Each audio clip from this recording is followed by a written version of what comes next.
Nick, something unusual happened in London a few weeks ago, Brexit. What do you think about it?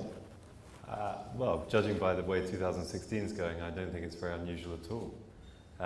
2016 has been a year for unprecedented surprises, and I think we're going to see a few more before the year is out. You know, especially if we look at across the pond to America and see how things are going there. There is a massive popular uprising, a massive popular manifestation of consciousness, which I think our leaders have failed to understand and acknowledge over the last probably 5 or so years. A couple of generations of people who are being basically ignored in favor of generations who are older and wealthier and don't want to give the same privileges to those younger generations that you know that they've experienced themselves. So when you look at how politics is going in countries like Spain, what's happening in voting in Austria, the rise of you know the right in France, I think for anyone to say that Brexit was a surprise is slightly naive.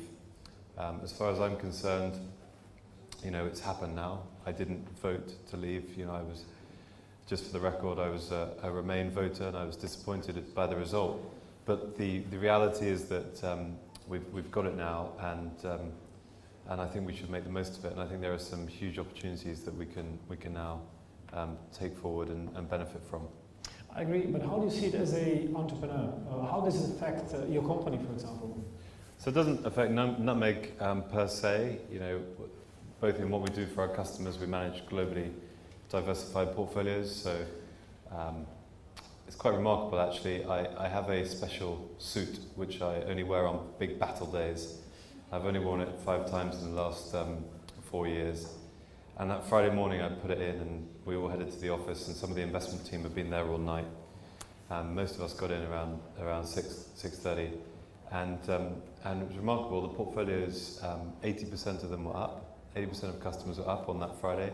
And by Tuesday night, 99.8% of our customers had seen a rise in the value of their investments, whilst the FTSE was down about 12-15%, and sterling was down, you know, from 150 to the dollar to 130. And that's because customers, if they're invested properly, are invested in American equities and gold and, you know, bonds and different asset classes. And that's what Nutmeg sets out to do. So for our customers, it has very little impact. For Nutmeg, I see it again as being, you know, potentially a very positive thing. So we have people that work from home in America, and we have people that work from home in Europe and help us on the team. And the frustrating thing for us is that, you know, for the people who work in America, they can't come into the UK, even though, you know, Alex is here. One of my co-founders, Ben, basically, he wouldn't be able to get a visa, despite the fact he's, you know, the top of his class in product design at Stanford, and, you know, engineering boy wonder, you know, from Stanford. He wouldn't be able to get a visa because it's not open to people outside of Europe. So as long as we, what we're doing is we're saying we're going to take the best of the best from the world, rather than a wider spread of people from just Europe. I think that's going to be a really positive thing for companies like Nutmeg, which will be hiring, you know, technical talent from all over the place. Yeah. Before we start and discuss the story of Nutmeg, can you just tell us why Nutmeg? The name? Yeah. So we are very, very particular in our design and our product, I guess, branding. We believe very much in ethnographic research. This is something I got converted to when I lived in California. It means, you know, we don't do too many surveys. The way we discover what people need from us is to spend 4 or 5 hours observing them in their natural habitats, or, you know, just watching how they behave with their families or you know, with their friends. For example, a couple of the team went and sat at a cafe opposite a cash point for a couple of hours once, and discovered that when people have shopping bags and they go to cash points, instead of putting the shopping bags down, even if they're heavy when they enter their PIN, they pick the shopping bags up in an attempt to somehow hide the PIN and not risk the shopping being stolen from them, which is a really interesting concept. So we believe in that deep ethnographic research, which helps us discover needs, which we can then work on product design for. And over the course of 8 months, we tested 519 names to get to Nutmeg. It sounds a lot, but it really is so important, I think, to position your company correctly. And Nutmeg was the only name that got a rating of over 50% for trust with our target group, and that's so important to us. And people associate it with a couple of things: home. Their first pet is often called Nutmeg for some reason. For soccer fans, it's kind of putting the ball between someone's legs and performing a miraculous trick on the pitch, which is kind of what we were aiming to do for financial institutions. But most importantly, in the 17th and 18th centuries, nutmeg was the most valuable spice in the world. I didn't know that. And actually, some of the worst genocides, which I shouldn't mention, very morbid, were because of the Dutch and the English fighting over the Nutmeg Islands. If people who worked in the docks in Liverpool and New York weren't allowed pockets in their trousers, because if they stole 2 nutmegs, they could run away and retire for life. So now, of course, nutmeg isn't so exclusive and is actually available to everybody, which, boom, boom, boom, is exactly what we've done to wealth management, democratized it. I totally agree that you should not ask people what they want because they don't know themselves. You should observe the things they do, and what they do is much more powerful than what they say they do. The nutmeg story started when you were having a nice job. You were a stockbroker. You also have a background of lots of financial institutions from different banks. Why did you do it? Yeah, so actually, the idea emerged as I was finishing my MBA over in California at Stanford University, and what happened was I was planning on moving to the East Coast of America to work in a bank, and people started asking me to help manage their money, and these were friends. And having worked in banks before, I kind of understood that the quickest way to lose friends would be to manage their money, because I would get blamed when it went down and no credit if it went up. And so I said, I'm not going to do that, guys. But the first iteration of the idea was, which we developed in a class, was to build a dating app to match potential clients with advisors.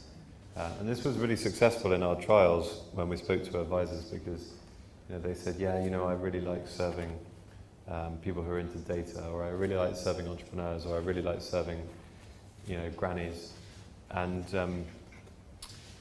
so we were very positive about this, that we could match people with advisors who wanted to manage their type of personalities. And so we built a psychometric test and pushed it out to the advisors. But unfortunately, it came back with very different results.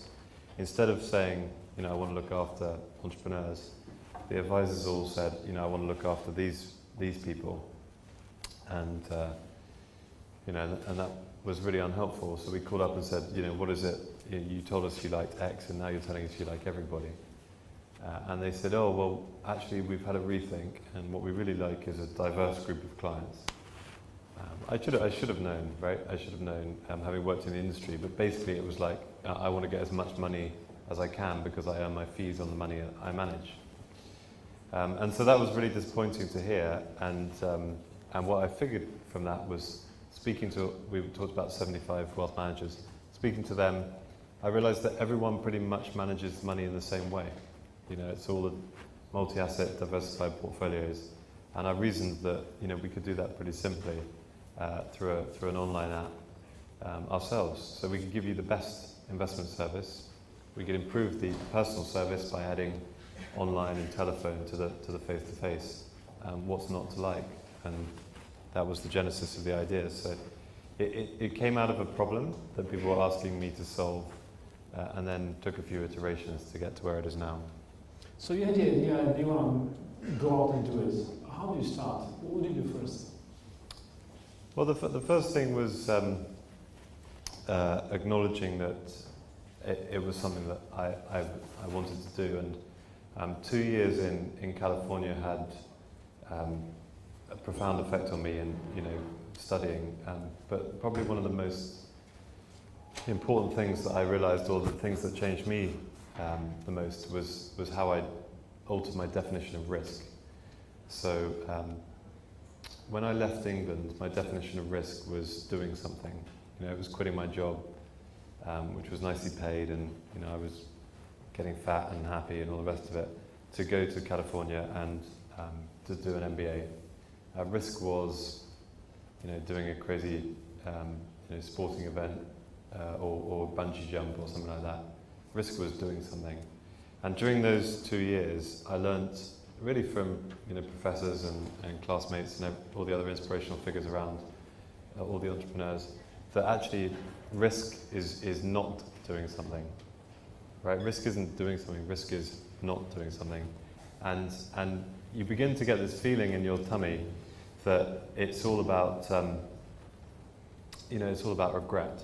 The biggest risk you have is looking back in 15 or 20 years' time and regretting that you didn't do something.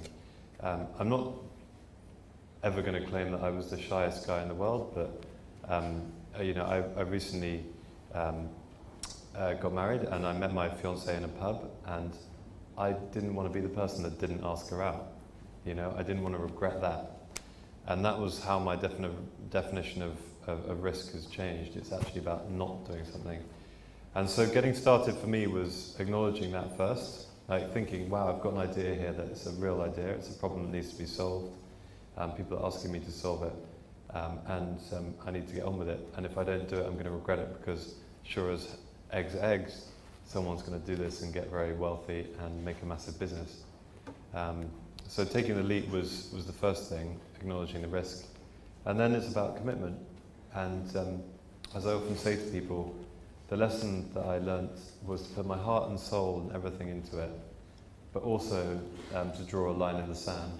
It's impractical for someone to go without income, sleeping on friends' couches, and generally becoming an obsessive person about an idea which you talk to all your friends about and bore them silly, and it's just really unpleasant for everyone around you, because you think this is the greatest thing, and it's a sliced bread, and actually it's just another idea.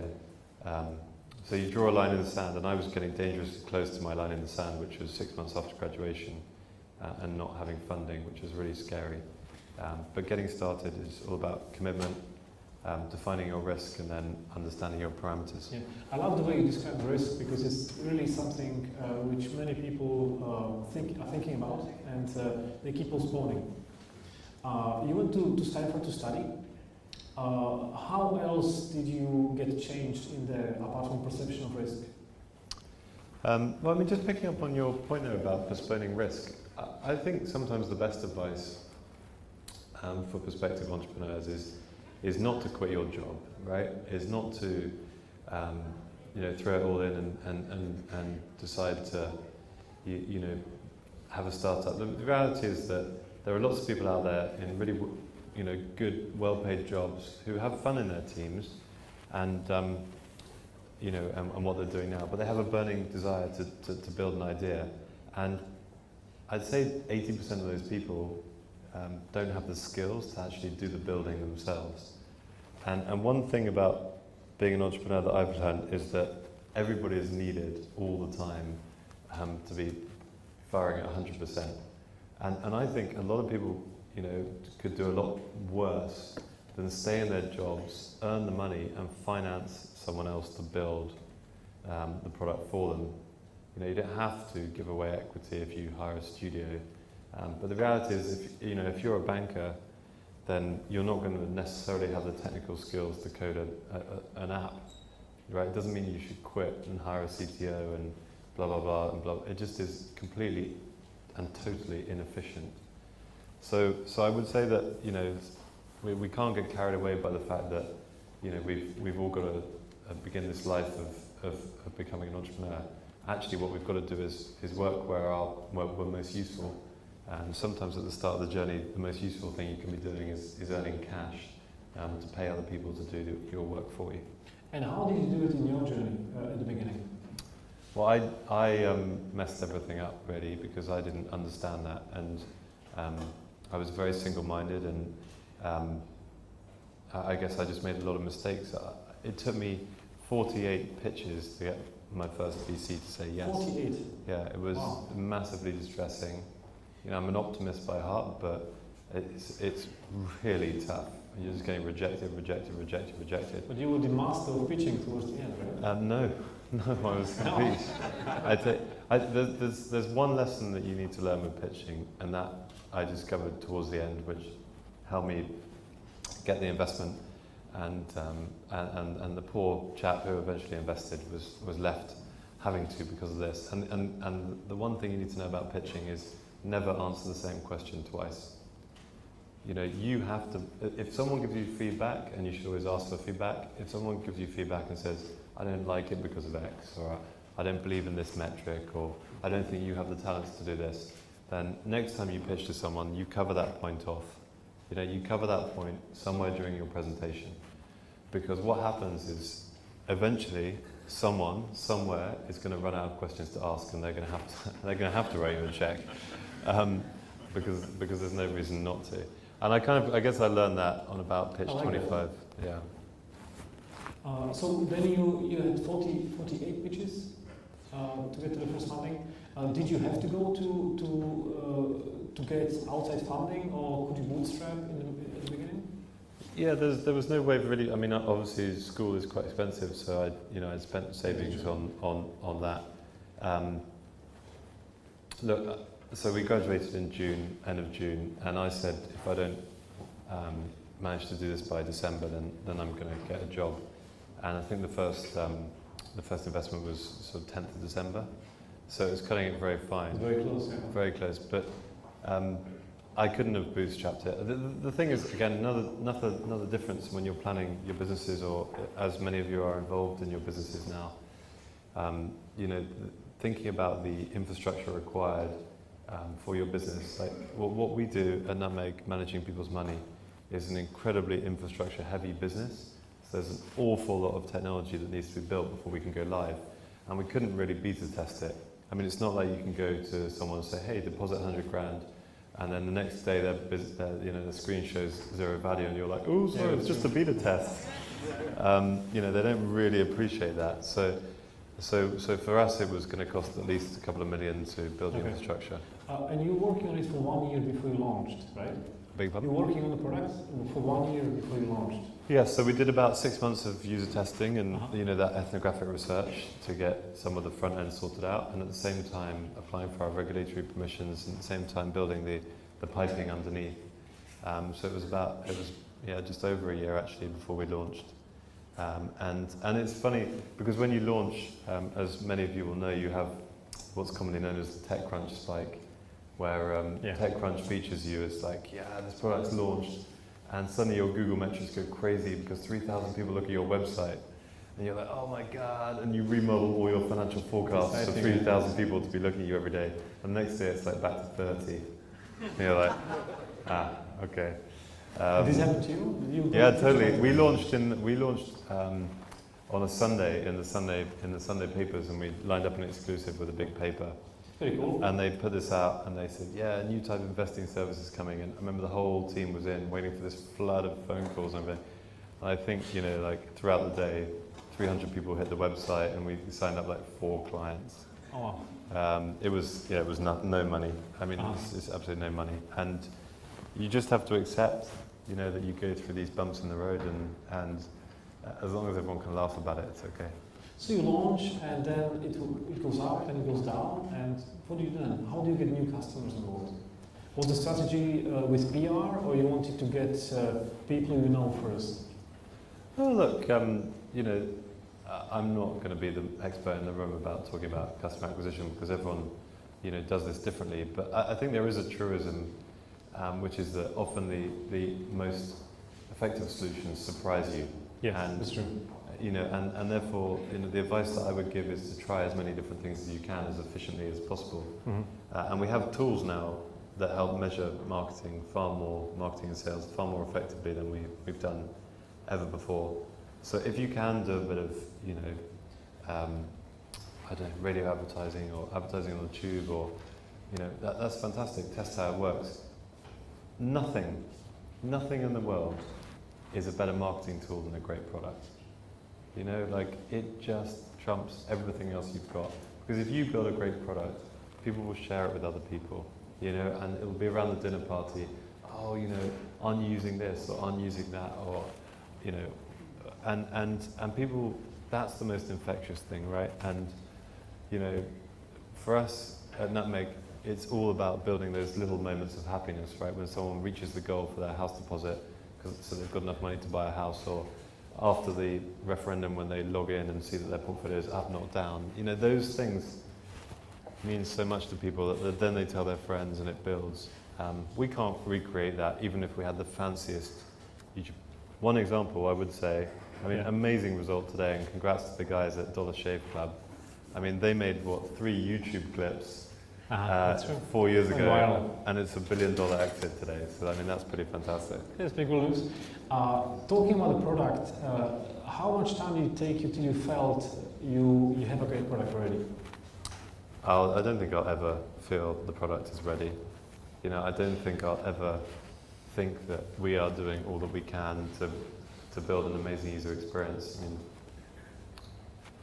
I saw a question just before we came on, which is, how does the vision of Nutmeg 5 years ago, compare to where we are now? And I'd say that it's pretty cool, and it's pretty aligned to where I thought we'd be. We've built what I imagined 5 years ago. However, we're nowhere close to what I imagined 2 years ago, or even 1 year ago, or where I want to be in 5 years' time.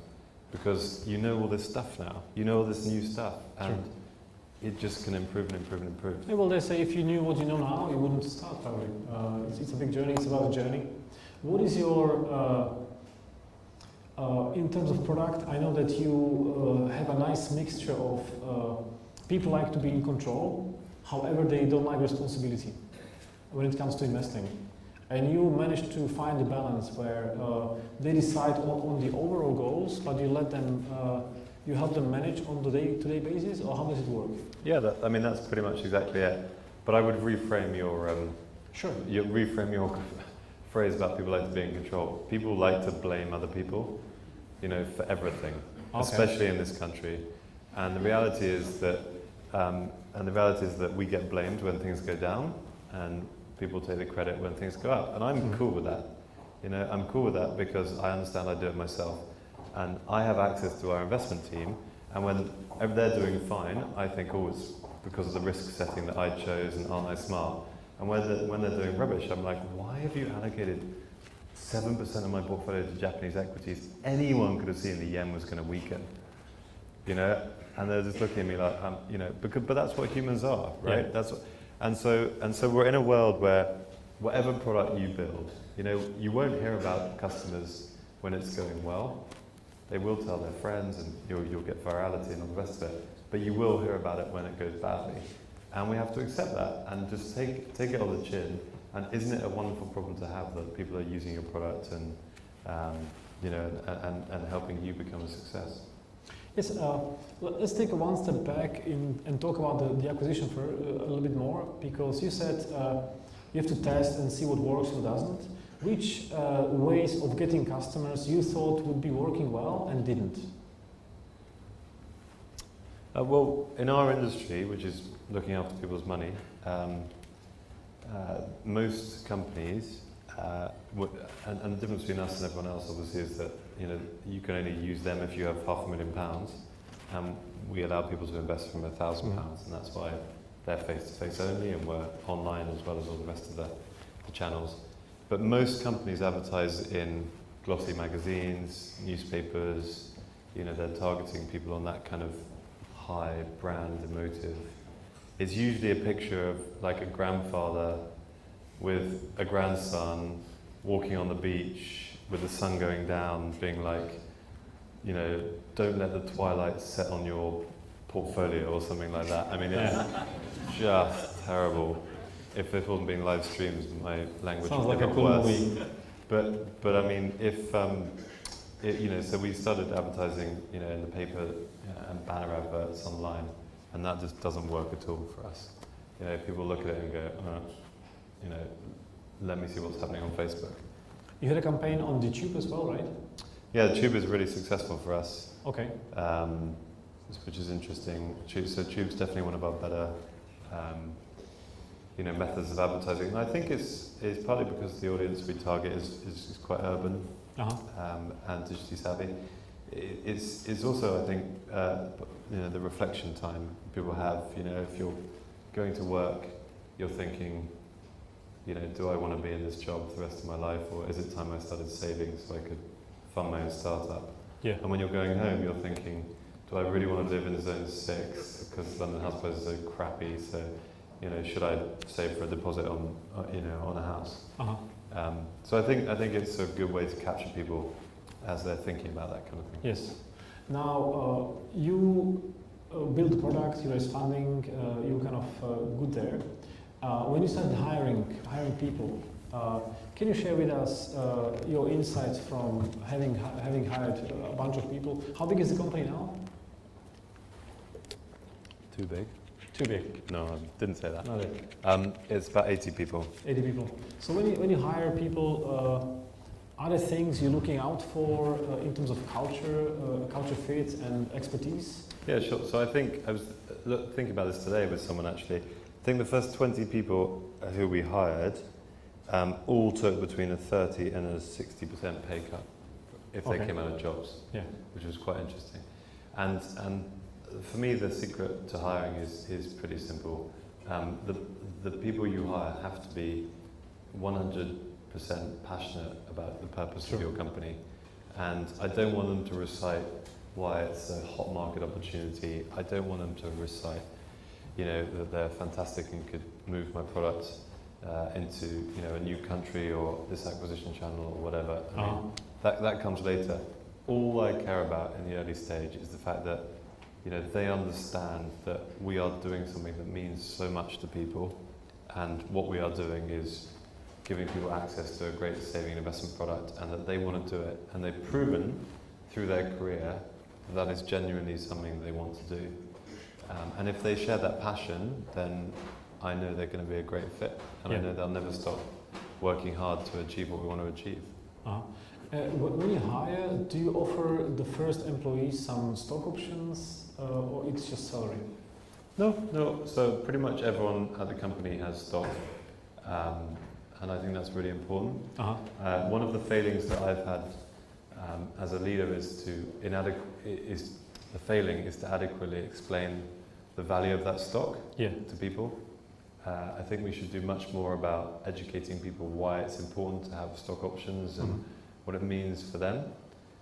You know, as the company grows, there is still an underappreciation of how valuable that stock is. True.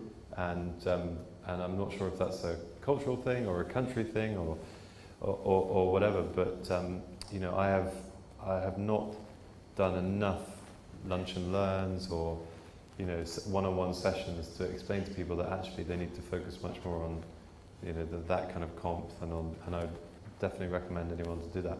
But I wouldn't want people who weren't hungry for stock, because it's a signal.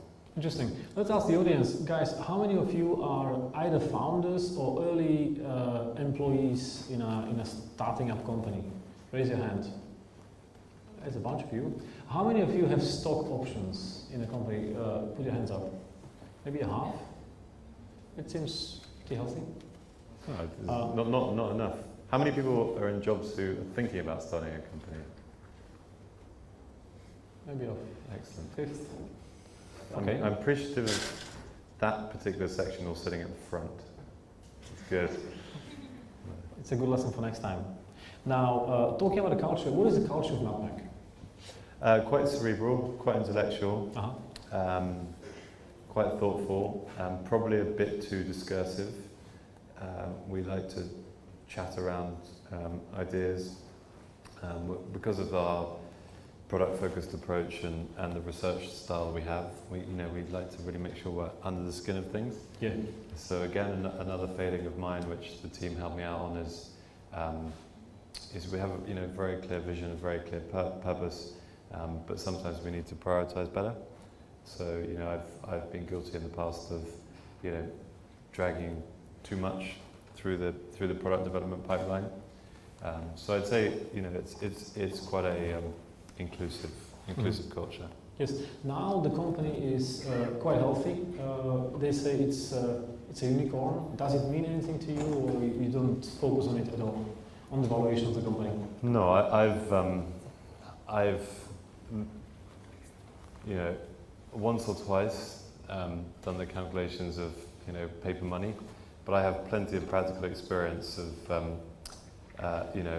people who friends and family members and clients and all the rest of it are people who are very wealthy on paper and then have apps, so there's nothing to show for it. And the most recent example of that would be anyone who works in a bank. They've got stock options at X and the share price is kind of like this. Unfortunately, that's a sad reality. Mm-hmm. So as far as I'm concerned, there's no meaning to any valuation until that money is liquid. And even then, there's when you think about wonderful companies that have started as ideas in the last 10, 20 years, they haven't liquidated quickly. Yeah. Facebook was 10 years. Google was I think 12 years to IPO. This isn't something where you go from zero to hero in 3-4 years. And so I don't think it matters where you are on that journey. What matters is that you're going to get to the end of the journey and you're going to build a big company. I agree. Maybe there's never coming the end of the journey. But from your founder's perspective, what are some key KPIs you really pay attention to? I think every business is different, so the KPIs will be different for everyone involved. I would say the worst KPI I've ever heard of is people measuring the success of their business by how many employees they have. Uh-huh. I mean, that one I just think is absurd, because frankly, the more employees you have, the more cost you have, and the more requirement you have to scale and build efficient operational platforms. So I'd say that's an anti-KPI. I suppose the ultimate KPI which covers most businesses is the payback period. How long does it take you? When relative to the customer acquisition cost and the annual cost of managing that client, how long does it take the client to pay you back? In software, you're aiming for under 6 months, pretty much, as a rule. In our business, it's anywhere up to 5 years. Uh-huh. In some longer sales processes, it can be even longer. But that probably encompasses most of the businesses that people here would be founding. Okay. One of the things which many, not only founders and CEOs, but also investors pay attention to a lot is the product market fit. And we have a question on Slido here. What's the product market fit for you, and when have you found it at Nutmeg? Yeah, so I did a, sorry if you're watching, Professor, I did an entire course on this at Stanford. Oh, you did? And it's a bit like blockchain. I still don't really know what it is. But you know when it comes, right? Yeah, I'll know when it comes. So I think product market fit is about when do you know that you've reached a tipping point between there being enough acceptance of your product to mean that it really is a good idea and that it's viable and it's going to succeed, and your company will likely, unless you mess it up terribly, not go into liquidation. And I guess for us, that probably happens when we hit the top 20 lists Top 20 of wealth managers in the UK. Okay. So these companies have been around for 100, 200, 300 years in some cases. And when we got into the list of being one of the biggest top 20 wealth managers in the UK, I began to think, okay, there is true adoption of this. Mm-hmm. The population is really big. It's 60 million people who could use a Nutmeg. Yeah. So, if you've got 300, I don't think you can really claim product market fit. But so sorry whoever asked the question. Please come and tell me afterwards what you meant. Do you see any mistakes people do when they try to fit the market with the product, or vice versa? Scaling too fast? It's hard to think that scaling too fast is wrong unless you're doing it with no cost control. But I would say there are many times when I've seen people put square pegs into round holes. So, for example, I get a lot of people coming from very important companies in financial services and consulting and the rest of it, saying to me that they want to work in strategy in a startup. Now, I don't know what that means. Like, as far as I'm concerned, there is no such thing as strategy. It's like, get shit done. Exactly. Right? Yeah. That's what you need to do. It's a simple strategy. So it's very attractive to hire, smart people to work on strategy, but I genuinely, and I've seen it happen, and I think it just creates unhappiness for the leaders and the founders, and then the people who have been hired. And I'd say when you scale, the temptation is to think that you can fit, whether it's people, who you don't need, or marketing channels who you don't need, or just stuff you don't need, stuff you would never really hand on heart tell your backers that was the most important thing in your company, into your company. And I'd say always watch that. Always watch it. Yes. When you were starting and got some funding and you started to grow, did you have any disagreements with your investors about how to grow and what priorities to choose, or you were on the same page? There's always disagreements. The key for me has been being humble enough to know that I'm being very well managed by my investors. Yeah. They are never, Nick, you're an idiot, you're doing the wrong thing. They are always, have you considered this and have you considered that? And they've been exemplary investors, all the way through, and I couldn't have asked for more from them. But there have absolutely been times when you look around the room and you can see that they think you're bonkers. Yes, we have to say that Nick was fortunate by having investors like Tim Draper from BHere, investing in Tesla and SpaceX. How did you get to this kind of investors to convince them to come on board with Nutmeg? So Tim was an introduction through a classmate, but I think the best way you can attract investors, if you're struggling to get hold of people, is obviously to meet them face to face, and then an introduction is the second best way you can do it, and a personal introduction to an investor is 10 times better than anything else you could do yourself. True. But if you're struggling to reach investors, and particularly the investors who you want to meet, which I'll come back to in a second, but then I think reverting to the old-fashioned way is the best. Like, there is nothing that makes me happier than reading a letter that's been written, rather than just an email. I always pass the CVs on to our HR department from people who have written a nice letter, explained why they want to work at Nutmeg, what their purpose in life is, and enclosed some details about themselves. If it's a cold, email, it's just not going to get any attention. And I think the same with investors. The pitches that I see now, I really appreciate it when someone thinks, why have I chosen Nick?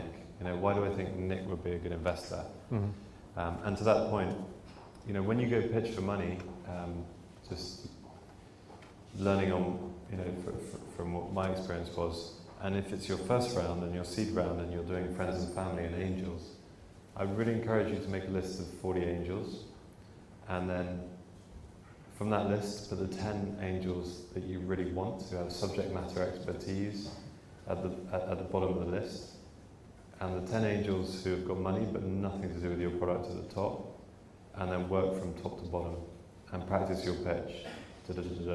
And don't go and see those angels that would really add value to your business until you've seen 30 people who have money but no real value.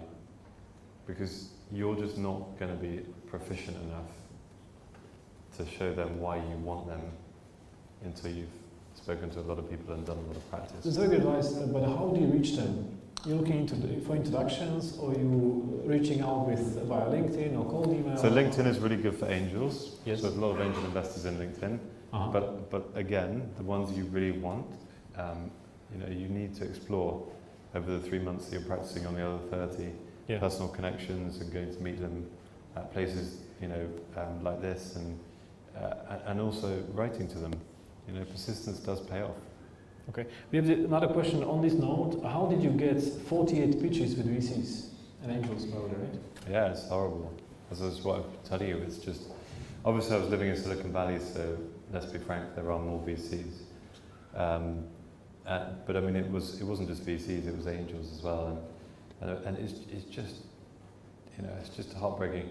I remember there was one VC towards the end, October time, who I'd been trying to get an appointment with for ages and stalked him at conferences and, tried to get introductions and blah, blah, blah. And he was, a fintech VC. And I had such high hopes going in there, and I worked to refine my presentation from the pitch I'd done a couple of days before for him. And I worked until about 3 in the morning. I can still remember where I was, and I was doing this pitch, presentation, preparation. And I got to him in the morning, it was 10 a.m. or something, and it was a hot day, and I was hot, and then he was 5 minutes late, and it was rushed, and I bought a PC laptop, and the pitch room only had an Apple connector, and then they got a PC connector, and then the pitch didn't work, and I just remember getting to the end and praying he would say, "Oh, this is the best idea." And he said, "Nick, look, I know you've been trying to get hold of me for a long time, so I'm going to give you some honest feedback. I've seen high school students do better pitches than that."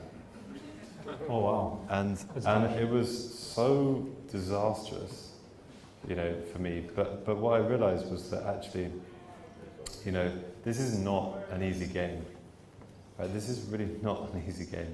And if you want to play, and it's not just about the sacrifices you make to income and the hours that you make, it's about the perseverance. And my favourite quote in the world is Teddy Roosevelt, which is, credit does not belong to those who sit on the sidelines, those who, laugh at the people who are making the attempts, or those who get, dust kicked in their face, right? The credit goes to the person in the ring, who's getting dirty, who's failing, who's trying again. I'm paraphrasing because I've forgotten the quote. Yeah.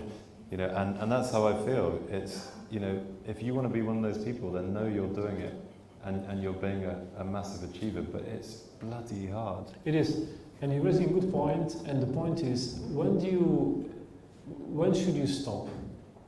What is a sign that your idea just isn't the right idea? How many investor pitches do you need to have to find it out? I think it's time. I don't think it's about the number of pitches.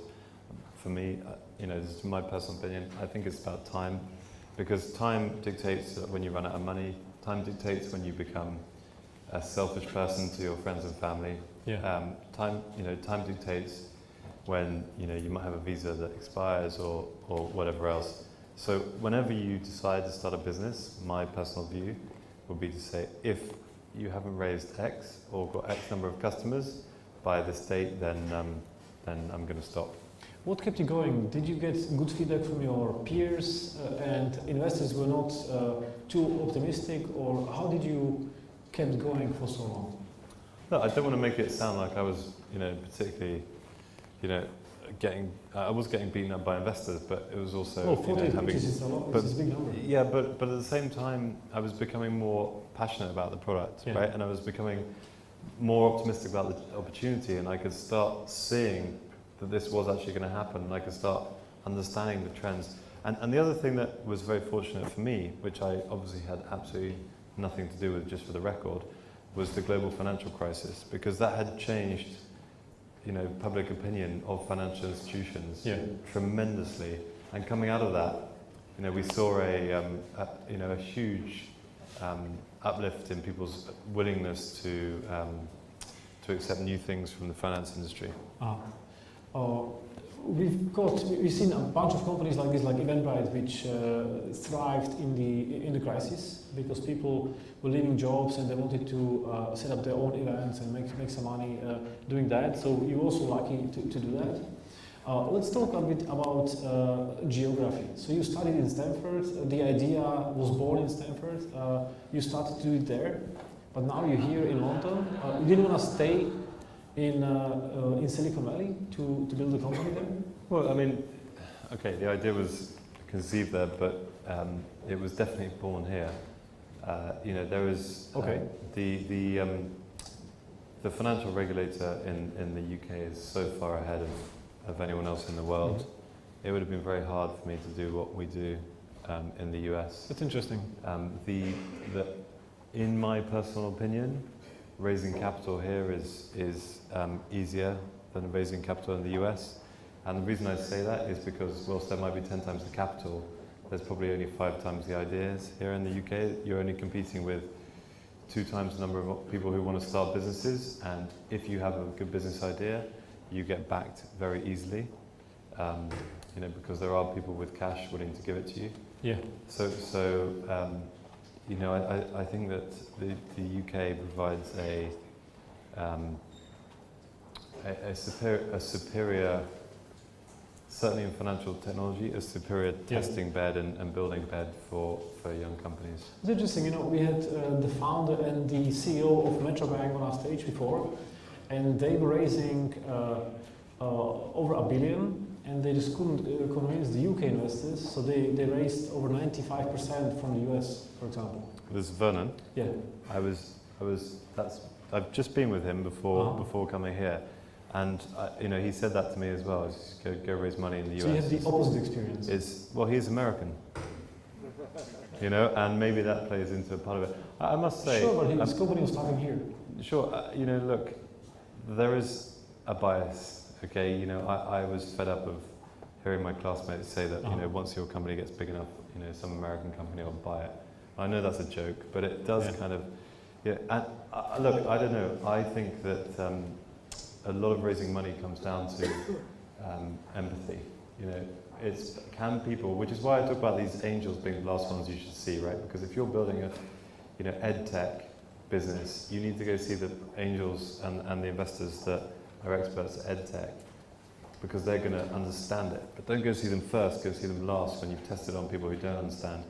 Because so much about fundraising is empathy. If the person likes you, that's all they've got to go on, right? Yeah. When you start your business, it's a PowerPoint. It's not a business.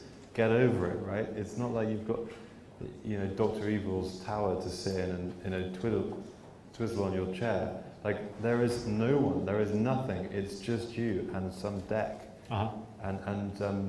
And so, if you can find people who empathise with you, and perhaps that's a bit about the culture side of it as well, then maybe that helps. Okay. When it comes to Nutmeg, what were the biggest challenges apart from funding you went through? The founding? Apart from funding, what other big challenges did you have as a founder of Nutmeg? Well, I think one of the challenges that I had as a leader of a business was understanding how and how much transparency to give to employees. So when I started, I very much had the view naively that my job was to be some sort of shield between the employees and any bad news, right? And particularly this came around fundraising. So when we were really struggling, to fundraise, and it's not just in the first time, but when we had 20 people and you're going through the next raise and you haven't reached your proof points and haven't got to product market fit and all those kind of issues, it was tough. And I was taking it all upon myself and making sure that the other guys had cover so that they could continue the work they were doing. And what I learned, and if you want a far better description of this than me, then read Ben Horowitz's his book, Hard Thing About Hard Things. But what I learned was that, actually the best way that you can encourage and motivate your team is to give them as much information as possible. Because these are not people who are normal people, right? They're slightly crazy like you. They've given up incredible jobs to come and work for you and your vision, right? They want to be part of it. They want to understand the pain as well as, the pleasure. And I think, we have a lot of, I guess as human beings, we feel a lot of responsibility to our customers, responsibility to our investors, and responsibility to our staff. And I wish I'd shared a bit more of that. It would have made me feel better, and would have certainly made the team feel better. So now you're much more open with the team? Yeah, and it's funny, because they don't get scared. It used to be they would get scared, and I shouldn't have told you that. But it's not anymore. There are people, obviously, in the team who, now it's big enough, they aren't necessarily joining for the same reasons that the people at the beginning joined, and therefore it's not appropriate to say to them, oh, by the way, if we don't raise money, then everyone's out of a job in 3 months. Yeah. But for most people who have joined the team, that's an absolutely appropriate thing to say. It's not true, but in our case, but I mean, it certainly has been true. How does your competition influence what you do and how you do it?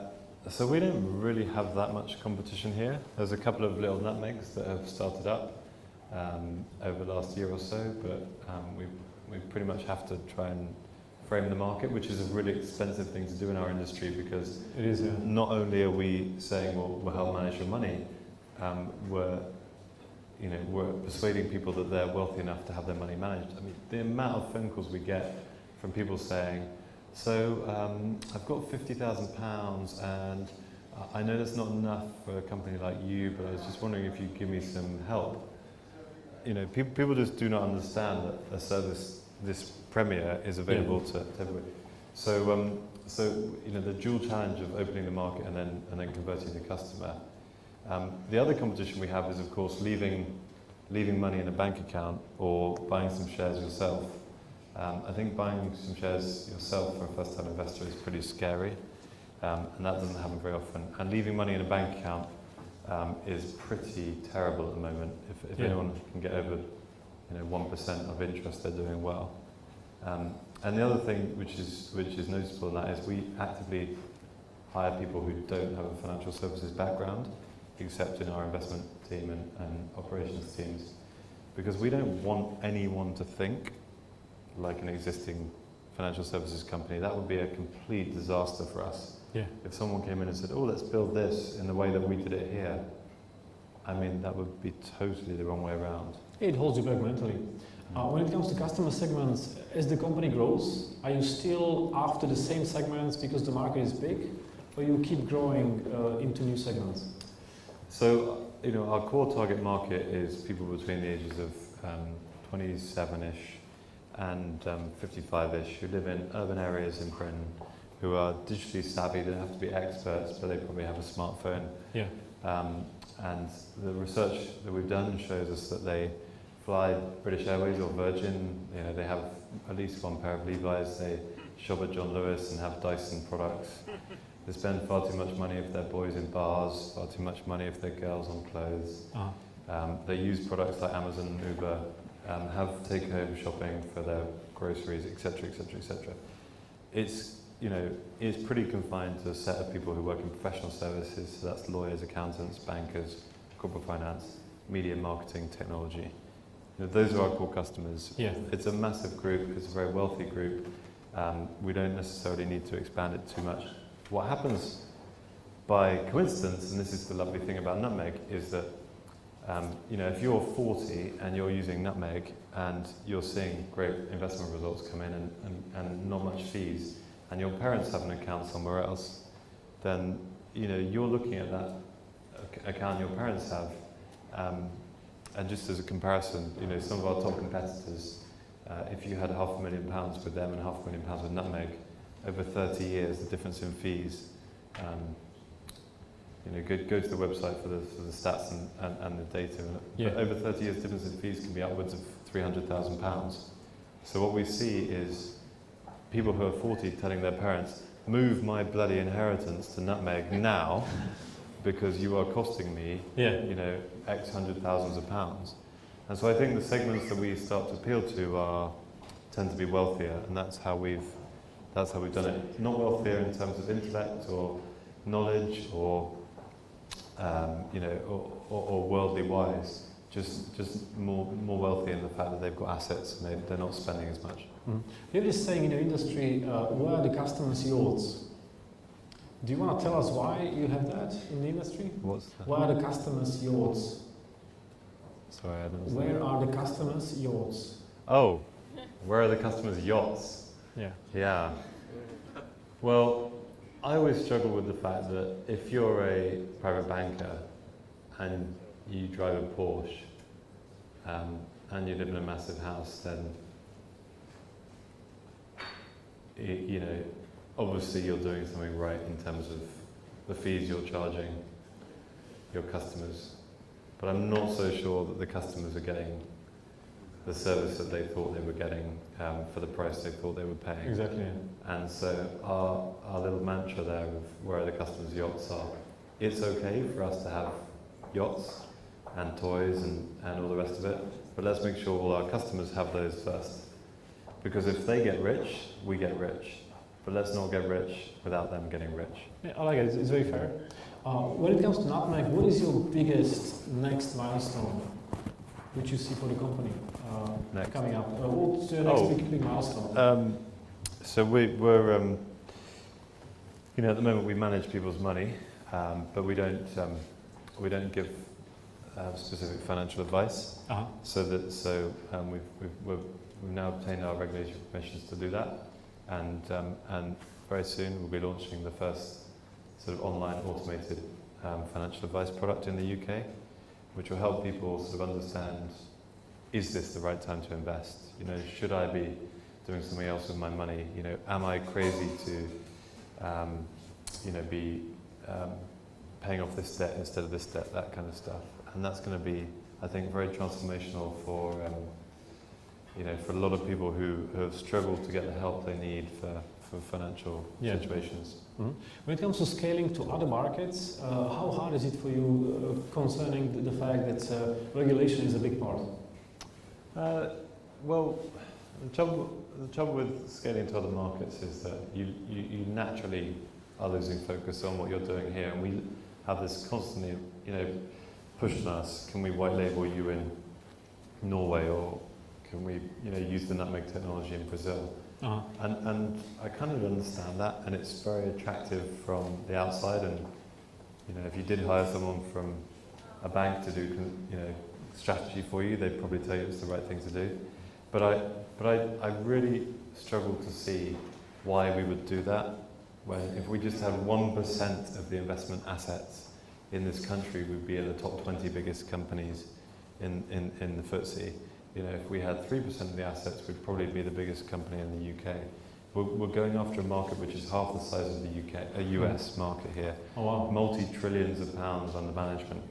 You know, even if all of you invested, you know, 250k today with us, we'd still have 0.0000 you know, of the assets we could go after. Mm. So for us, it's just a question of size. We don't need it. Yes. Talking about the future of Nutmeg, where do you see that? What's left to do for the company?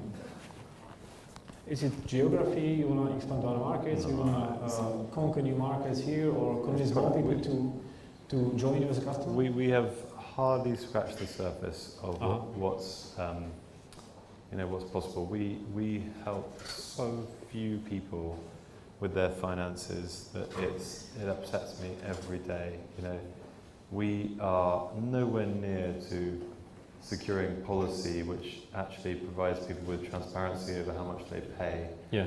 You know, Nutmeg is the only company in our industry to show our investment performance on our website. Like, there is so much to be done in this industry to put things right. You asked me a question about politics at the very beginning, and you know, if the referendum and all that's happening in the world now isn't a wake-up call for politicians, then I think we might as well just, you know, sack a lot of them and you know, and create a new political movement. But it shouldn't just be a wake-up call for politics. You know, every industry needs to look at their customers and understand what they need. And in finance, it's no different at all. Like, we have been repackaging the same products for, you know, years and years and years, and making them a bit more sparkly and a bit more expensive, or charging in a different way that confuses, you know, someone, you know, because they're not thinking about this, they're thinking about that. We haven't actually done much new, right? And we will. You know, we had a warning in the financial crisis that people were going to, you know, start really loathing financial institutions. We will get a bigger shock. You know, we will have people moving with their feet if we do not heed these warnings. And I think that we have a lot of responsibility to do as entrepreneurs, all of us, to create products which people actually want and need, and solve problems rather than just redesigning the same thing. Yeah. Talking about creating products, do you see yourself as a serial entrepreneur, or you just wanna take Nutmeg to the sky? So I think that's an impossible question to answer, but what I do think is a possible, you know, is a plausible personality sort of answer is if you are someone who struggles to work in hierarchies, right? If you are someone who, even though you know, you work in a political environment, you don't know how to do politics, right? Not that you're not very good at it, you just don't know how to do it.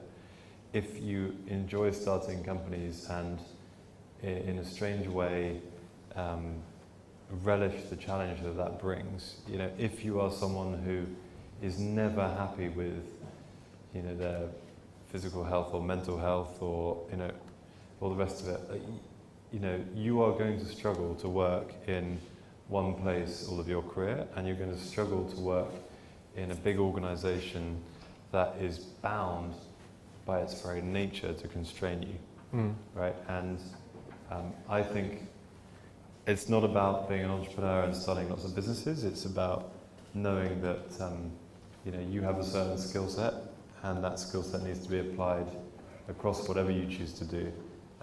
And if it isn't a big company, I just pray that you have a boss and a team around you who understand that you're going to cause a lot of pain for other people by the things that you do, but it'll be worth it in the end. And if it is an entrepreneur, then, you know, you do it multiple times and enjoy the failures and embrace the success. You as a successful entrepreneur in fintech, where do you see fintech in London compared to the world scene of fintech? Well, I mean, you know, I get asked that question quite a lot. I think at the moment, you know, London is the premier place in the world for fintech, but it is definitely losing its lead. You know, there are places around the world who are developing a regulatory system like ours. Australia and Singapore are, you know, catching up very fast. There is undoubtedly more capital in the US going into fintech businesses. You know, financial institutions around Europe are investing heavily into fintech. If you look at someone like BBVA, the Spanish bank, they've shifted their entire model to be focused on technology.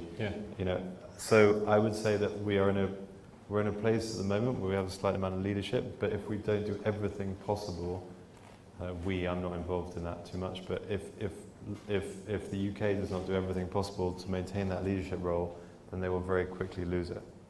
What's your favorite fintech product at the moment? I'd have to say, because I've been in Italy for 3 weeks, it's probably Revolut. Okay. Do you guys know Revolut? Revolut. It's basically transfer wise on a card, right? Yeah, I'll show you my card, but it's Yeah, they're raising on Crowdcube. They just raised raising on Crowdcube, yeah. But it's an absolutely sensational product to, you go, it's multi-currency debit card with no fees and an app where you can just convert money at the touch of a button. It's pretty cool actually. It's a cool product. I like it. It's very nice. It's called the Revolut. REVOLUT. Yeah, you can test it right now. Now there are some questions on Slido, and then we can go to Q&A. If you guys have any questions, please start thinking about them. We'll be asking them in a minute. One question on Slido is: as a Stanford MBA, do you think an MBA helps in pursuing an entrepreneurship dream? Yeah, definitely. I mean, obviously you've got to find the right place. So you've got to find the school that has the right culture fit to you. But 100%. I wouldn't have been able to do it without the education and the camaraderie and the contacts and and just the feeling that risk is not doing it. True. One more question from Slido: how can you compete with the big money managers who are buying or building robo-advisors? Well, it's not how can we. I mean, we do. We're the biggest in the UK, so we don't face the same pricing pressure that there is in the US. Look, the reality is that if someone comes along and says, I'm going to invest 100 million in building the next Nutmeg, then we're going to face serious competition when they've built it, right? But that might take 5 years. Sure. So we're not seeing any of that yet. Mm-hmm. They face massive cannibalization issues. I mean, can you imagine going into a wealth management department of a bank and saying, we've just launched this product, it's superior to yours in every way and it's half the price? How do they feel about that? Isn't TransferWise doing it though? TransferWise, are they doing that? They still connect with banks and they use them? Yeah, so that question would be, should we white label or should we partner with banks and offer our product? Okay. The answer to that is we don't need to at the moment, but obviously open to it if it's a good deal. Yeah, true. Before we go to the audience, one more question on your activities beyond Nutmeg. So you obviously don't just spend time with the company. You recently got married, you said. We were supposed to have this conversation here in April, but he was getting married, so we postponed to today. You step down as a CEO, you're still the founder of the company, you're still very close to the company, but you also teach, you give back to the community. Why do you do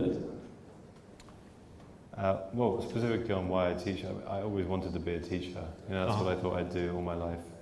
I still want to be a teacher, when I grow up, and I just love that particular activity. And you teach at Stanford, LBS? No, I'm not sure. I think that's a bit of an exaggeration. I have taught, but it's definitely not a regular trip to California every couple of weeks to do a case study. Okay. But I love that part of being able to teach. I always say to people, particularly to people who are thinking about starting a business for the first time, and if anyone's spoken to me about this, I apologize for repeating again. Like I could not have started my business if I wasn't in really great health. Yeah. It just wouldn't have happened. It was too wearing on the body, not to do that. And obviously I've let it slip over 5 years, but when I started in 2010, it would be without doubt exercise every single day for 90 minutes. And that's because you need to be outside, you need to get fresh air, because all the world is going to throw at you is just too much. Not to have that. For me, it's just personal. For me, not to have the physical ability to keep concentrating, keep focusing, keep doing it. So, I would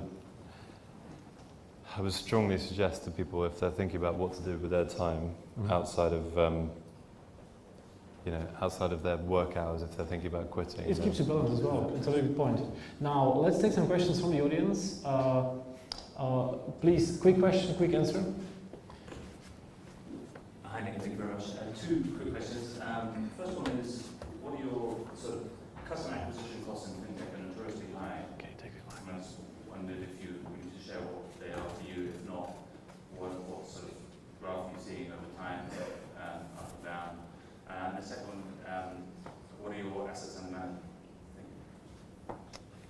So the assets is easy, because we don't talk about assets, and the reason for that is it's all user feedback. If you're with a traditional wealth management company and their minimum is 500 grand, you know that if you have 500 grand with them, they're going to pick up the phone to you last, because you're the smallest customer. And we have a lot of people that transfer in from those traditional wealth managers, and they are not looking for that kind of service, right? They want to be on a par with everybody else, whether the Nutmeg customer's got 10 million with us or 10,000 with us. And so, we have a community that doesn't want us to talk about that. That may change, and if it does, then we'll talk about it. But no one is the small guy, right? No one is the small guy. Okay. Acquisition, short answers. Acquisition has trended down, but not as fast as we would like, obviously. And it basically trends down as you get more used to the tests that you do and doing campaigns together. So at the beginning, we did every individual marketing channel by itself. Now we are doing things in combination. So for example, we started TV advertising this year, and a combination of TV and paid search at the same time works really well for us, rather than doing things in isolation. So it's not just about brand awareness and becoming a bigger company.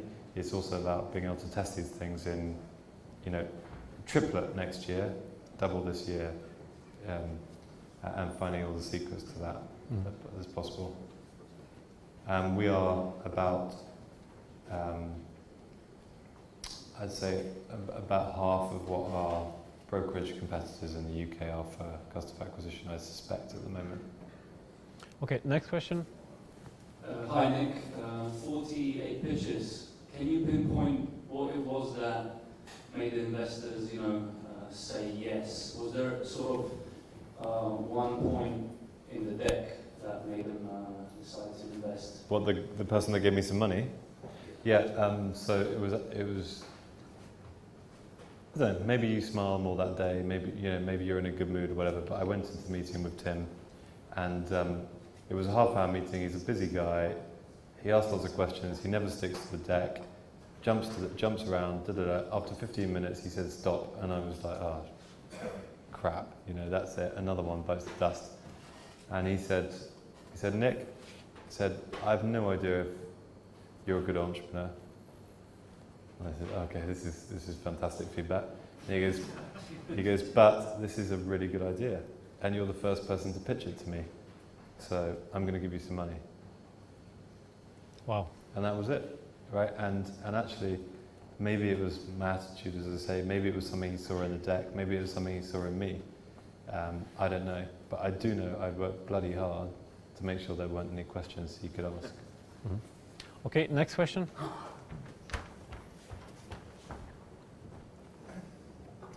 Thanks very much. How important is the investment allocation algorithm to your business, and how do you keep it up to date without causing massive swings in your recommended portfolio allocations to your clients? Very good question. So as a client, I think it's very important, but it's not actually an algorithm. So we have an investment team in-house to manage all the money, and we slightly differ from some of our American counterparts in that.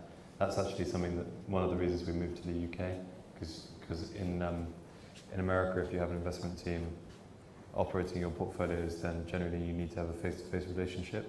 Slightly distorted view of the law, but that's basically how it works. So if you have an algorithm that just rebalances, it's okay. We actually believe that people can add value to the investment process. Can make sensible decisions, albeit on an asset selection level. So the answer to your question is we have a team who manage all the portfolios. Thank you so much for sharing this. The question, you touched on a point where the leader and the energy of the leader. Besides exercising, how do you keep yourself in that mood? Because whatever mood you are, turns out to all your team. It's a good question. I apologise to everyone over here. The reason I haven't been looking over this way much is because I fear of blindness and that light. There is only one way.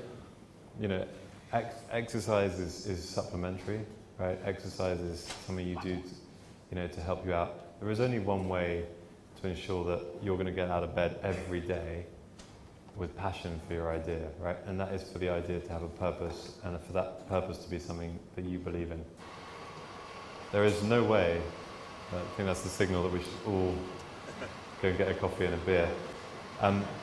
But no, this is important. There is no way that you're going to build a company that requires a big infrastructure and lots of money to be raised, and is something that you give up your alternative life for, if you do not have absolute passion in the purpose behind that company. And that is the only thing that keeps you energized and out of bed. And whenever I've had a bad moment in the last 5 years, I think about the fact that we are doing this not just to get mega rich ourselves, which of course is true, but because we are helping so many people meet objectives that otherwise, if it wasn't for Nutmeg, they wouldn't be able to meet. So I would tell every entrepreneur on the planet not to start a business they weren't passionate about. If you're able to tune that out and what you want to do is create a new set of emojis, that's fine. I'm just not going to be able to understand you. Mm. I fully agree. Last question, quick answer, please. When you first started out with the idea, did you search for people who were passionate in that idea like yourself, or did you develop the idea of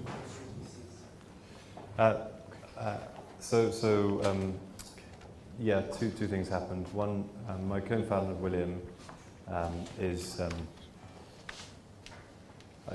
I just got really lucky. Okay, so William is my uncle. He also happens to be one of the greatest financial technologists the world has ever produced. Interesting. Like he was a scholar at Cambridge and then went straight into developing the technology behind stock exchanges. He played a massive part in building the Japanese Stock Exchange, the Chicago Mercantile Exchange. In the late 1990s, he developed lots of technology behind what are now derivatives trading systems, and invented lots of those. So what we had was a crazy idea. You know, the VCs used to say that I used to give a really good PowerPoint presentation for which William was asleep for most of it, and they would wake up and realize that he was going to be the one that did all the work. So I got incredibly lucky, and he was passionate about the idea. And you know, if you talk to him, he hates people getting ripped off by financial advisors, and hates the fact that the market charges you a premium to trade, and hates things like commission when you have FX, you know, abroad and stuff like that. It's just not technology, right? Technology solves those problems. But then the first two people who joined us were passionate about the idea, you know, and they were passionate about finding a solution to this problem and doing the research that we needed. And the four of us started, you know, and just really got down to it. So all three of them were passionate when I explained it to them. We're just lucky to have a few people with the right skill sets. Yeah. On a final note, you understand the power of learning, and do you have any mentors, or did you have any mentors when you were starting? Yeah, I'm not sure I ever had the formal conversation with them and said, you know, will you be my mentor? But you just said you've met Varen now before this meeting and stuff like that. No, you know what? I think looking back, I've been incredibly selfish. Actually, you know, and incredibly lucky. Like the amount of people in my life who I've asked a question to, and they have said, "Yeah, sure, Nick, I'll help," or "Yeah, sure, I'll do this for you," is frankly, you know, unbelievable and way beyond anything I deserve. And it's hopefully how I conduct myself now with people who I've got to know, and you know, people who you know, I've established a relationship with. But you know, there were so many people I went to who helped me solve problems that that I'm very grateful for that. Now I have a bit more of a formalized structure with a few people, but again, it's nothing particularly, you know, nothing particularly formal. Yeah. Do you mentor other people? I don't think anyone would say that I mentor them. Okay. Sometimes I You have conversations. provide harsh realities to a few people. Look, if you want to start a business and you've got a business plan and you go around and ask all your friends if they think it's a great business plan, they're all going to say yes, okay? Because people don't like offending each other. What you really need to do is go around to everybody and say, "Oh, my friend's got this business plan. They've asked me to help out. I think it's a bit rubbish. It goes something like this. What do you think?" Right? And then you're going to get proper feedback. Yes. Okay, then you get the honest truth about whether your idea is any Sounds good very or not. simple. Okay, and you should always do that with every business and totally depersonalize it and whatever. Now I know that people don't do that because they're so excited to tell you about their idea that I've tuned myself out of giving the personal sympathies and just let it rain on them. Because you know what? Like, I understand if someone's pitching me a business that I'm going to be the nicest person out there. Yeah. You know, rather compared with some VC or whatever who's going to tell them it's a great idea, then walk away going, that guy is a total twat, or that lady has no idea. And so I just would rather be honest. Yeah. And on this note, please join me in thanking Nick Hungerford from Nutmeg.